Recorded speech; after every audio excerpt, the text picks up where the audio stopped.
Jiwakah? Pikirankah? Tubuhkah atau harta yang paling penting? Harta juga penting juga. Namun dari 4 hal tersebut yang paling penting, paling vital adalah jiwa. Nah, sepakat kan kita? Jadi jiwa, pikiran, tubuh, dan harta. Nah, pertanyaan selanjutnya, dari waktu dan segala fasilitas yang Allah berikan dalam hidup ini, fokus kita kepada yang 4 itu, sebagian besar kepada yang mana? Karena kebanyakan mesti jawabannya adalah harta. Nah, sekarang kita lihat tubuh ataupun pikiran ataupun jiwa. Tapi biasanya diurutkan. Fokusnya, waktunya dihabiskan untuk harta dulu, baru untuk tubuh, baru setelah itu baru pikiran dan jiwa. Kadang untuk pikiran saja tidak ada fokusnya, apalagi untuk jiwa. Ini yang disebut paradoks kehidupan. Paradoks kehidupan itu, kita tahu yang paling penting itu jiwa, tapi kita tidak pernah merawat jiwa. Kita tahu pikiran itu lebih penting dari tubuh, tetapi tidak pernah merawat pikiran. Sebab apa? Banyak orang yang sibuk merawat tubuhnya. Ya pergi ke pusat-pusat salon kecantikan, biar seksi, biar cantik, SPA dan lain sebagainya. Tapi dia tidak pernah merawat pikirannya. Pikirannya memikir yang negatif, dibiarkan sampah-sampah kehidupan dimasukkan ke dalam pikiran. Nah, contoh misalnya, kita jalan-jalan ke Sekaten, ya, ini kan ada Sekaten. Mungkin ada pameran di situ, buku yang bagus, isinya bagus, ya, tentang spiritual, mungkin tentang pencerahan, harganya cuma 100.000. Tapi kok dianggap mahal, akhirnya nggak jadi beli. Jalan-jalan lagi, ada baju bagus, harganya 150.000. Tapi senang, karena ini untuk tubuh, akhirnya dibelinya. Ikhwaniddin yang berbahagia, yang insya Allah dirahmati oleh Allah Subhanahu wa Ta'ala, maka baju ini dibeli, pakaian ini dibeli, supaya apa? Untuk tubuh, biar dipuji, biar paling seksi, paling cantik. Nah, maka ada penelitian, kebanyakan manusia menghabiskan dana ini untuk tubuh. Tubuh juga ada perut, maka jadilah suka kuliner. Dari bangun tidur yang dipikir makanan, sampai mau tidur yang diurus juga makanan. Nah, pikiran dan jiwa, ya, sedikit sekali waktu untuk mengurusnya. Jadi inilah yang disebut paradoks kehidupan.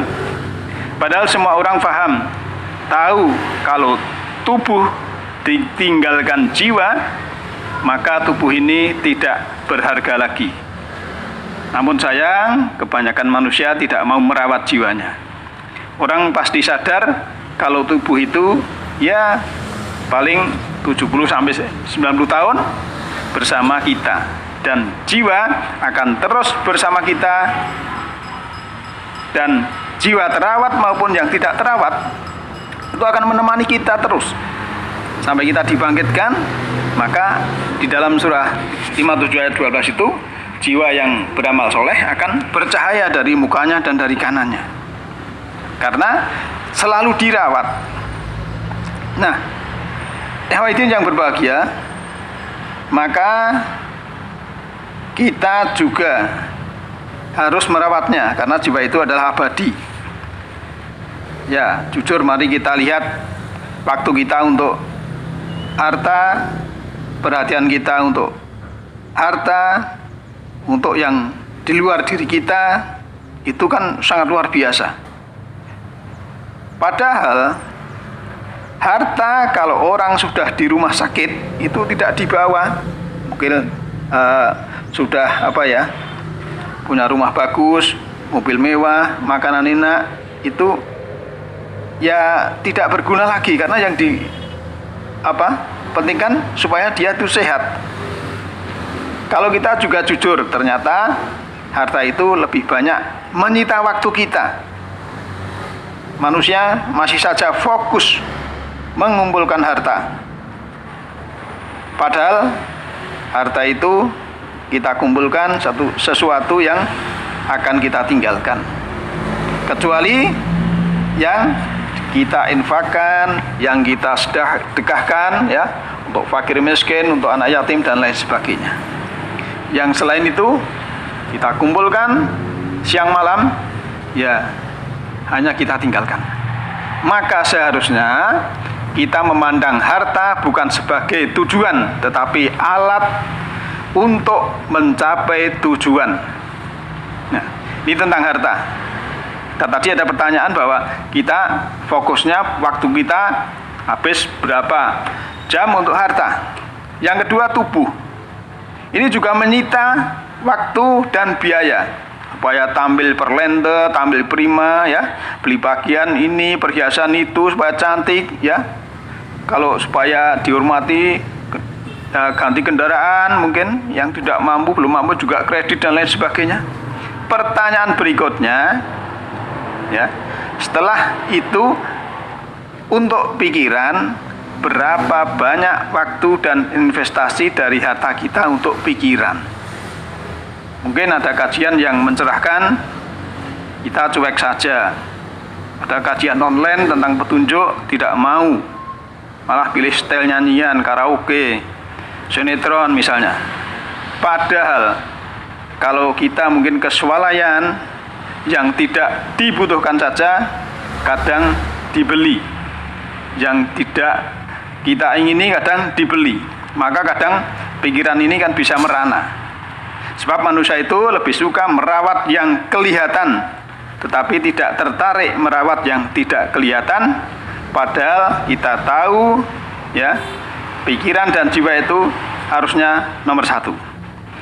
Sebagai analogi, kalau ada balon itu bisa naik ke atas, itu bukan karena balonnya, tapi karena isinya atau gasnya yang tidak kelihatan, dan gas itu yang mendorong balon naik. Kita belum sadar bahwa sungguhnya ada sesuatu dalam diri kita ini untuk mengupgrade diri kita yang bisa meningkatkan kualitas kehidupan kita. Bukan di level harta, bukan di level tubuh, tapi di level pikiran. Pikiran yang di-upgrade, pikiran selalu dirawat ketika ada sesuatu yang tidak mengenakan. Kalau pikiran langsung dirawatnya dengan apa? Ya, dengan ilmu, segera dicerahkan dengan istilahnya dengan petunjuk Allah yang ada di dalam Al-Quran. Di situ akan terjadilah pencerahan, karena memang jiwa ini harus dirawat. Ikhwatin yang berbahagia, mungkin dengan sesuatu yang galau, yang hidup ini sempit dan lain sebagainya, maka bagi yang sadar untuk merawat jiwa, ya kita bisa baca buku-buku tentang spiritual, dengarkan kajian Qur'ani yang bisa mencerahkan misalnya, atau ke alam bebas, tafakur dan tadakur dengan ciptaan Allah itu untuk refleksi, untuk relaksasi, ya memikirkan ciptaan Allah, zikir kepada Allah.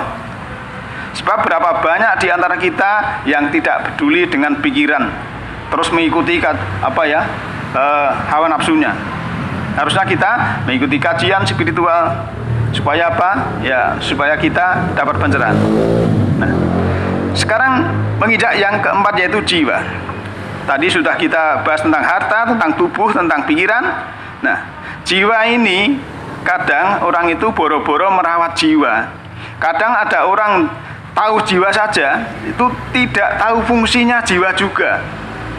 Tidak banyak di antara kita hari ini, ya, jiwa ini belum paham apa itu jiwa, yang mana itu jiwa, yang mana itu roh. Kadang orang tidak berusaha untuk mengenali, kadang orang tidak berusaha untuk mengerti, apalagi mengenali. Nah, sekarang kita lihat apa sih nutrisi yang baik untuk jiwa, apa sih makanan terbaik untuk jiwa. Ya, dikiranya kalau kita mungkin sudah ritual, ya, sudah haji, umroh, sudah sholat dan sebagainya. Nah, itu baru santapan, istilahnya baru ritual, baru ibadah, yang istilahnya baru raga kita atau jasmani kita. Maka kita harus tahu esensi, tahu hakikat yang kita kerjakan dalam beribadah itu. Jangan sampai sebatas ritual saja. Jadi kalau kita sudah sembah jiwa, sembah cipta, dan jangan sampai kita hanya beribadah di level raga. Nah, hadirin yang berbahagia, dalam surah 18 ayat 19, walaupun itu cerita tentang makanan Ashabul Kahfi yang terbaik, itu bisa kita ada pengertian bahwa makanan untuk tubuh itu dimakan, makanan untuk jiwa ternyata tidak dimakan tetapi dilihat. Nah, pertanyaannya, dengan mata mana kita harus melihat supaya jiwa mendapatkan santapan? Pertanyaan berikutnya, apa yang harus dilihat agar jiwa merasa kenyang? Nah, maka kuncinya adalah mata hati. Mata hati dengan melihat petunjuk yang mencerahkan. Karena kalau kita tidak melihat dengan mata hati, kita tidak akan mengerti apa itu yang dikehendaki oleh jiwa itu. Maka sebetulnya ternyata jiwa ini harus dirawat, karena ada bisikan atau ilham, ketakwaan dan bujur yang sering saya sampaikan itu. Maka kita selaku manusia yang oleh Allah diberi kesadaran jiwa, diberi roh untuk kehidupan, maka kita harus selalu manfaatkan sebaik-baiknya. Kita rawat jiwa kita rawat pikiran kita, yang semuanya itu adalah untuk kita sendiri. Tidak mungkin orang lain itu merawat pikiran kita, tidak mungkin orang lain itu merawat jiwa kita, walaupun itu mungkin kerabat dekat, keluarga dan lain sebagainya. Kuncinya adalah diri kita punya kesadaran dari dalam diri kita, punya keinsafan, sehingga kita bisa merawat diri kita ini, dan kita insya Allah juga bisa mencerahkan orang di sekitar kita. Ya, hadirin yang berbahagia, mudah-mudahan kita semua ini bisa merawat jiwa, bisa merawat pikiran kita, bukan hanya merawat tubuh, bukan hanya merawat harta saja, karena jiwa dan pikiran adalah lebih penting. Harus kita fokus, harus kita nomor satu kan kita primakan, karena itu hal yang vital. Nah, mudah-mudahan yang sedikit ini ada manfaatnya, khususnya untuk diri saya dan juga kawan-kawan. Marilah sisa umur kita ini kita manfaatkan sebaik-baiknya. Mudah-mudahan Allah membimbing kita di jalannya, di garis hukumnya, sehingga Allah meridhoi kita, meridhoi hidup kita di dunia maupun di akhirat. Demikian, nasrun minallahi wa fathun qarib. Alhamdulillahirabbil alamin. Salamun alaikum